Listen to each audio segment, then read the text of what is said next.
Hey guys, Jeanette here again. I'm just coming to you to address something that keeps coming up in containers that I'm in and conversations I have with fellow therapists and hypnotherapists and RTT practitioners.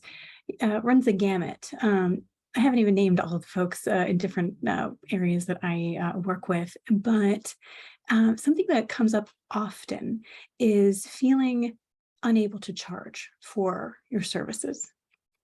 So there's certainly an imposter syndrome that may be happening there. And there are a various number of reasons that you lack confidence in your abilities.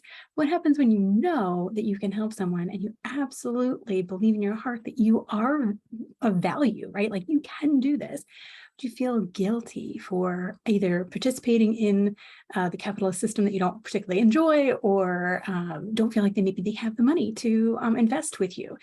It's difficult because on the one hand, you need to make a living, right? You definitely deserve money because it's sort of the modern day barter system, right? I need to keep the lights on, so I need to be paid. And that's just the way that it works.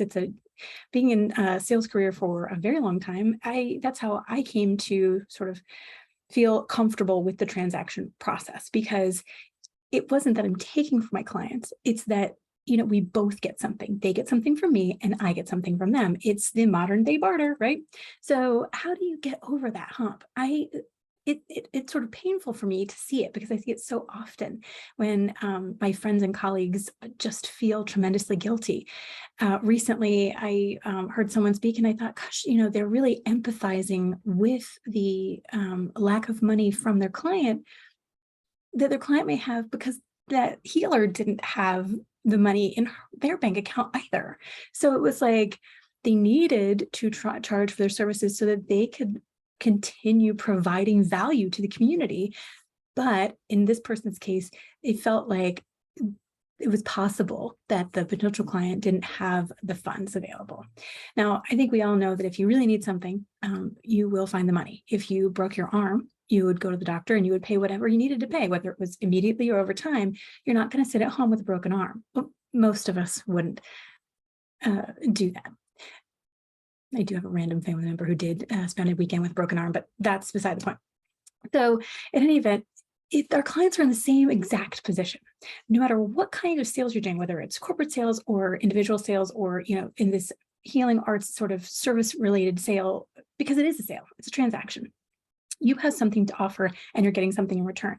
You can think about it in the way that if you for example, you knew somebody who had something you needed and you wanted to give them your services to get what they had, that's the same sort of transaction. You're just not getting a tangible good for your work. You're getting financial money, right? A reward or exchange. So how do we make it right? So one of the things that I keep saying, right, is to get confident in your abilities. And there is a methodology that I teach that is great at that, because it really just hones the skills that people already have and makes them even better, so that when they get in front of a client, it's like, yes, I know that I can deliver and I'm worthy of this. The other thing that you should do and really seriously consider is make a list of the things that your client gets as secondary benefits from whatever it is you're offering.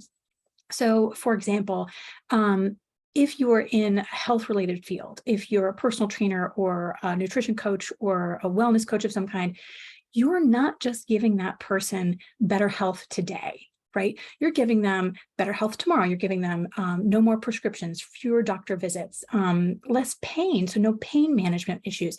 They're probably, if they're healthier, they don't have to go to the chiropractor or physical therapy. They spend, that's a lot of money, right? And then the intangible piece is the amount of time they have on the planet because of what you've given them. You've given this client your benefit, assuming it's health and wellness, your knowledge for whatever your going rate is, and given them years on this planet back that they wouldn't have had if they hadn't worked with you. So that's just something to consider when you think, oh, is this too much? No, it's probably not.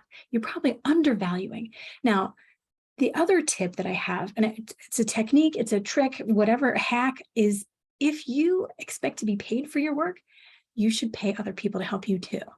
So if you are a coach or some kind of, hypnotherapist, RTT or NLP or what have you, all the acronyms, and you are uncomfortable receiving money for your work, and you also are unwilling to pay someone in the same field or similar field, that says something about how much you value this work to begin with.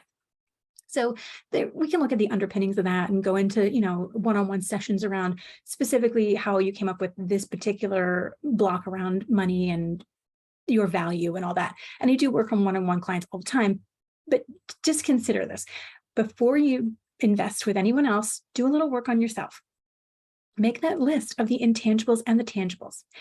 You can estimate, given your field, what it is that they're going to get. You know that your field well enough to estimate what someone's getting as a side benefit outside of your therapy. That'll help you not only be comfortable with what you're charging today, which is probably low, but also it'll get you comfortable with raising your rates to the degree that you can have a profitable business, because that's what we're here for. We're here to help people and transform their lives and have our own businesses, right? It's critical for us to be able to provide these services, to be paid for them. Otherwise, we can't do it. That's that old put on your oxygen mask before helping others. And then the other one is consider investing in a coach. I'm not self-promoting myself here at all. I love working with the people that I worked with. Over the years, I've had tremendous coaches, and it's incredibly helpful because I've spent literally decades in this industry. I mean, decades, multiple. I was Reiki attuned when I was 20. So that's in the beginning. And then when I was 23, I was sort of a life coach. There are so many things that have happened in this industry since I started. But the point is that, yeah, I'm seeped in it for years and years and years and years. But even I still need someone who can help guide me, hone my skills. And I pay them because I know this is worth it. And those are small shifts. I've actually had clients that I've recommended to do this as well, and they've seen these massive shifts because when you have skin in the game, when you pay someone else for their expertise, boy, oh boy, do you show up. So I know you can do this. It's not hard.